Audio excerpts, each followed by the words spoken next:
Okay, now we're at the alignment stage, the fourth stage of the path associated with the element earth. This is the realm of learning how to heal our physical body, because what we're doing now is we've gone through, at this stage, we've gotten to all of the manifested elements. So fire, air, and water are the first three manifested elements. You know, fire obviously being energy, air being gas, water being liquid. But when we bring these three elements together, they begin to crystallize into earth or matter. And so what we're really doing in this stage is we're materializing everything that we've done in the path so far. We're reflecting everything into our lifestyle habits, into our body, into our home, into our businesses if we have them, into our careers, into our family life, into our relationships. We're basically making everything we've learned in our path up to this point, all of the healing we've learned, all of the ways we've learned to connect to our higher self, we're making it a reality now. This is a process of actually aligning with the will of the higher self, aligning with the will of God, if you want to call it that, but I prefer to make it a little more personal, the will of the higher self. We're aligning our lifestyle with our truth. We're aligning our lifestyle with our truth. This stage started for me after almost a year of chronic pain that I couldn't explain.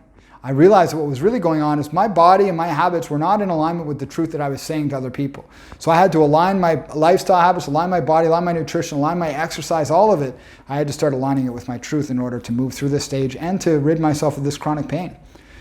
We're really aligning with our truth here. In the shamanic warrior, Aniel is learning from the temple priestess. She is a representation of the Hebrew version of Archangel Ariel, or the element earth, or the earth goddess, or Mother Earth for that matter. Mother Earth. The shamans in Peru call her Pachamama.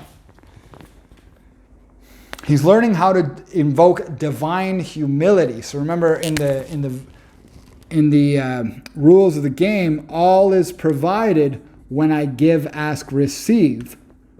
So what we're really doing here is learning how to ask for what we want, learning how to give to ourselves and others, including giving ourselves healthy food, giving ourselves a healthy body, giving ourselves nutrition, exercise, etc. Learning how to ask for what we want, put ourselves out there, ask for help from others, ask for what we're worth, ask for what we want to make on projects, and so on. And we're learning how to actually invoke that divine humility. The reason that spiritual leaders are living in such abundance isn't because they don't have money, and it isn't because they do have money. It's because they've learned how to create abundance anywhere they go. They're willing to put their hands out and ask. It's really simple. Are you willing to ask for what you want? Because if you are, you'll have whatever you want. Byron Katie says you can have anything you want in life if you're willing to ask 1,000 people. Yeshua, our higher self, said, ask and you shall receive. Ask and it is given. Very simple. Just ask.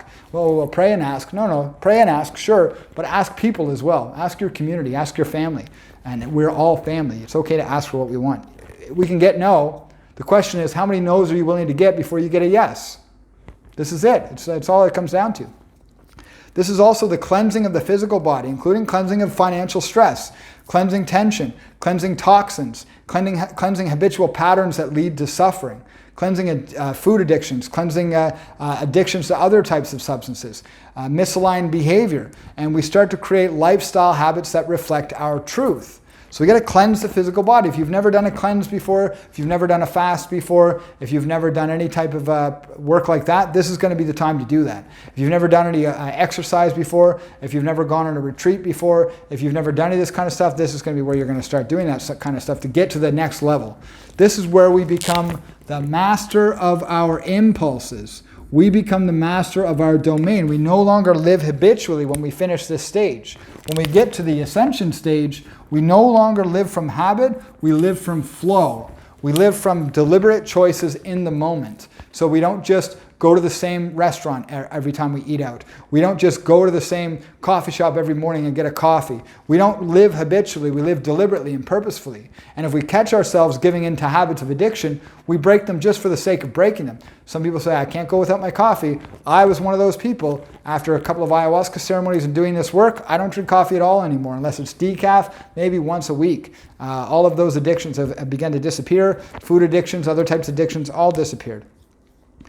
We develop a deeper relationship to our own family and nature because we start to recognize that, oh shit, that family that created all the suffering in our life, they also are the reason that we have all of our gifts.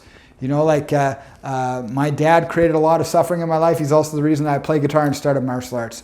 My mom created a lot of suffering in my life. She's also the reason and partially why I've done a lot of this work. And she, you know, my parents created so many gifts for me, far more than the suffering that they've created, but I had to heal the suffering to begin to see that. We begin to use our best talents to serve others, our most favorite ways to play, to serve others. My favorite ways to play are doing stuff like this. It's playing music. It's doing shamanic ceremony with people. It's helping people down the journey of their own healing work. That's what's play for me. That's all I do for a living. I don't do anything I don't want to do. I only do what I would like to do. Everything I don't want to do, somebody else can do it who loves to do it. I used to do my own accounting. I don't love accounting. Accountants love accounting, so they can do my accounting. I'll do what I love to do. Everyone's happy. Our financial life becomes, and this is, some people don't get this, our finances become a reflection of our lifestyle. Because when it really comes down to it, you don't have to accept this, but money is a reflection of our self-love and how much love and freedom we're willing to create for ourselves. You know what? Money is not the root of all evil. Money is not the problem with the world. What's wrong with the world is mental illness and scarcity and pain and childhood trauma. Money is just a frequency, an energy system for us to be able to transfer abundance from one thing to another. You're a farmer, I'm a mechanic. I could fix your car in exchange for food, or I could just pay you money. We could do either. Either one works. Money is just condensed energy used to exchange for goods and services. It doesn't have any other meaning than that.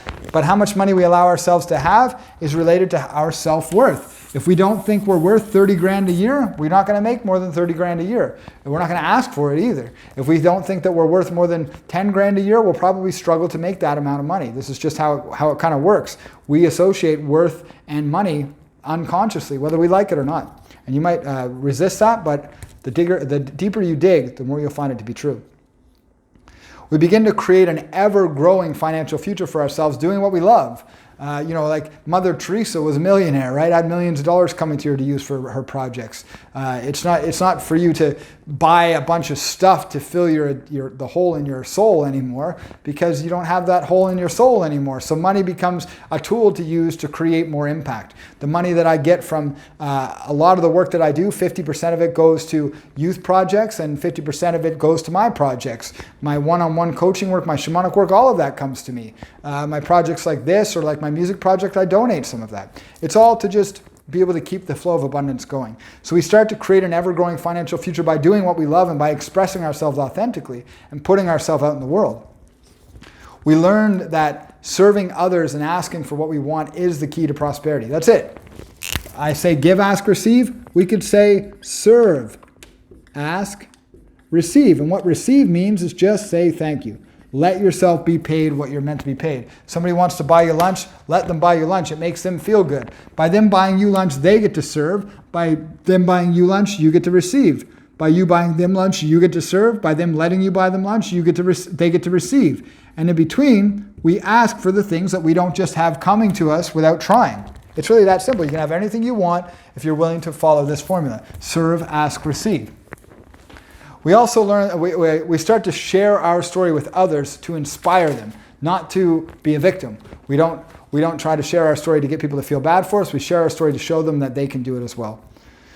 In this stage, we really start to feel a strong desire to give back. As I said, I received in ceremony that it's time for me to share this stuff online through video, because I've reached a certain level of awareness and a certain level of understanding. In order for me to get to the next level, I have to give away what I've already received. And this is what I'm doing right now. I'm giving it away. It's my way of giving back, because in alchemy, the final step in the process is called multiplication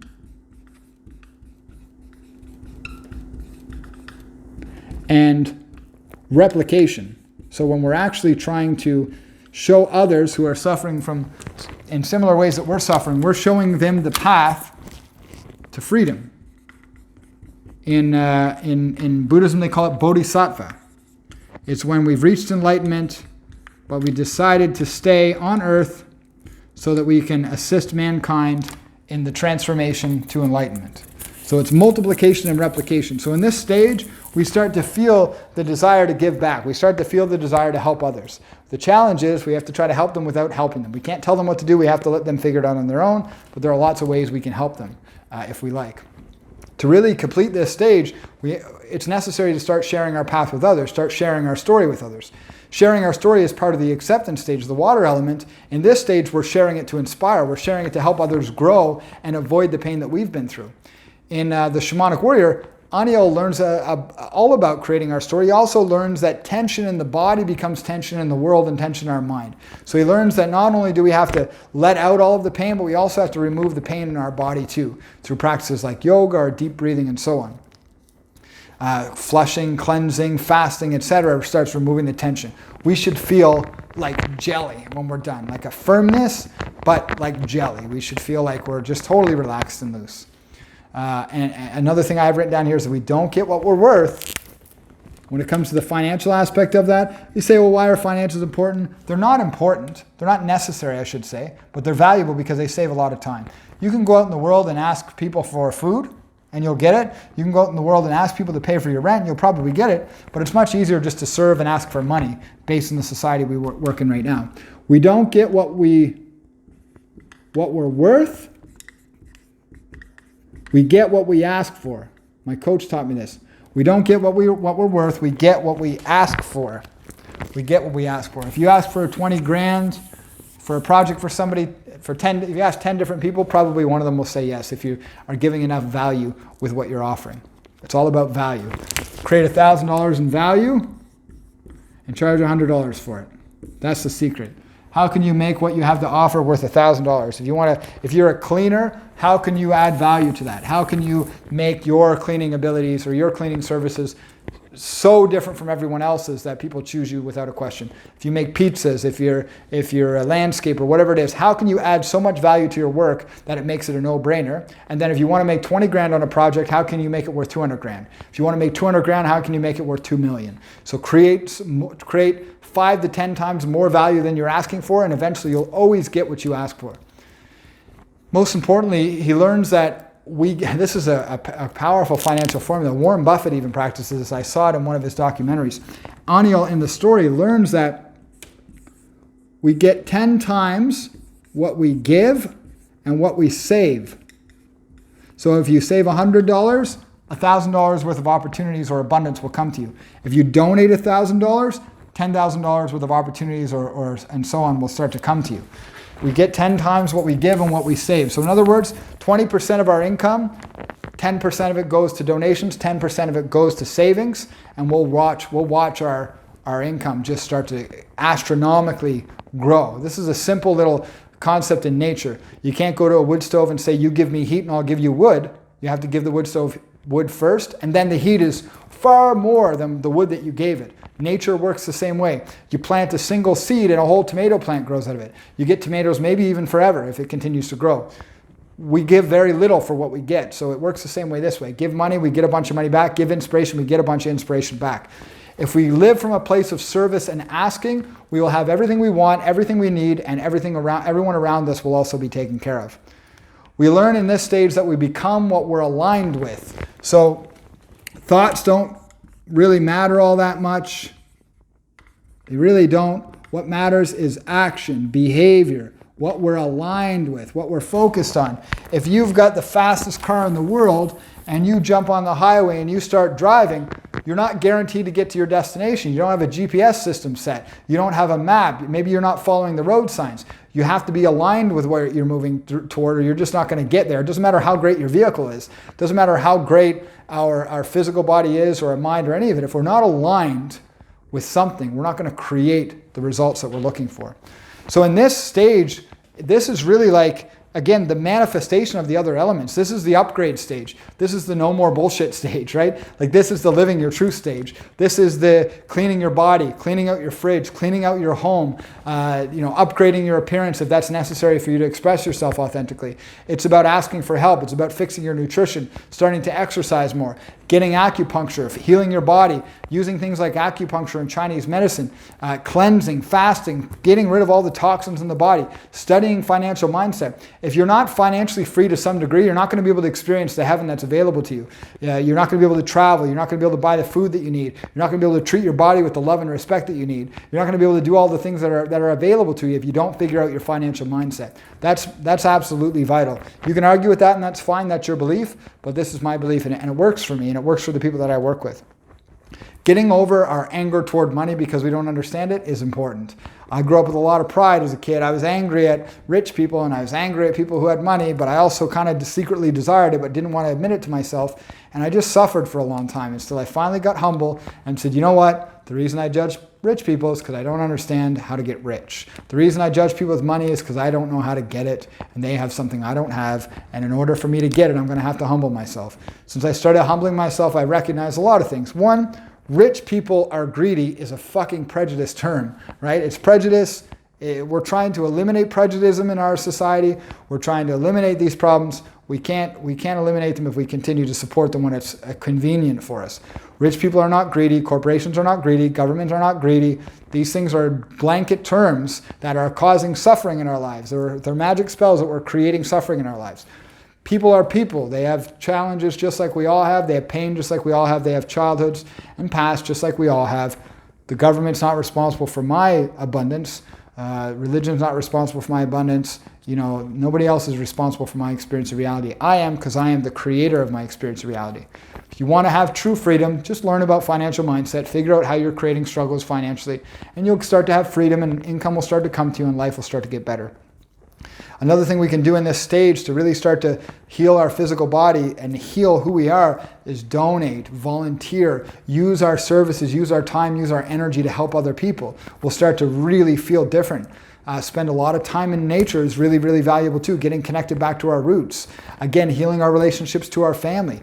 This stage is about bringing it to reality. So if your relationships with your family are still being triggered all the time, you're probably still in the water stage, in the acceptance stage. In this stage, you figured out how to overcome your triggers. You figured out how to be in relationships with your family. And if you need to take space from them, that's fine, but it's deliberate at this point. You're no longer running on autopilot, banging your head against the wall. You're choosing to not have these people in your life maybe until you're ready to heal that relationship more deeply. The ultimate goal for the ascension stage is for every relationship to be healed. Even if that person's not willing to heal the relationship, you're willing to heal it on your end. Time and nature valuable. Recycling is valuable. Taking care of the environment is valuable. Realizing that you are this reality you see outside of yourself. So the suffering in the world, the pollution in the world, the sickness in the world is suffering, sickness, and pollution that still exists inside of your body, inside of your being. Heal yourself, and the outside world will start to heal. You'll recognize the miracles in your reality, and you won't even be living in the same place anymore. You'll hear about sickness and disease, but you won't experience it. And over time, you won't even hear about it anymore. It'll disappear. You'll realize that you're living in the heaven on earth place that you always imagine yourself living. This is real. This is possible. We can do this. We can shift to that reality right now in this space. So those are the first 4 stages of this path. And truthfully, the next stage that I'm going to tell you about is all theory for me, the ascension stage. I don't believe that I've fully integrated into that stage just yet. I think that I'm on the process, I'm on the path. It could be 50 more years, could be 5 more minutes, I don't know. We'll see how it goes, but I experience varying levels of that stage at different points in my life. When I'm aligned and doing what I love and totally living in the flow, totally living in the moment, knowing that my relationships are healed, knowing that my finances are okay, knowing that I'm healthy, knowing that my life is moving in the next direction, I'm living in the present moment, boom, there I am, I'm in enlightenment. And I get to stay there for as long as my mental body, my emotional body, my physical body will let me stay there. And then sometimes I get knocked out of it and I come back down to life and I got to deal with another trigger and deal with another challenge and deal with what have you. So the question I get sometimes is, do you think it ever ends? Do you think that the work ever ends? Well, no. See, the work isn't really the work. The work is learning how to do the work.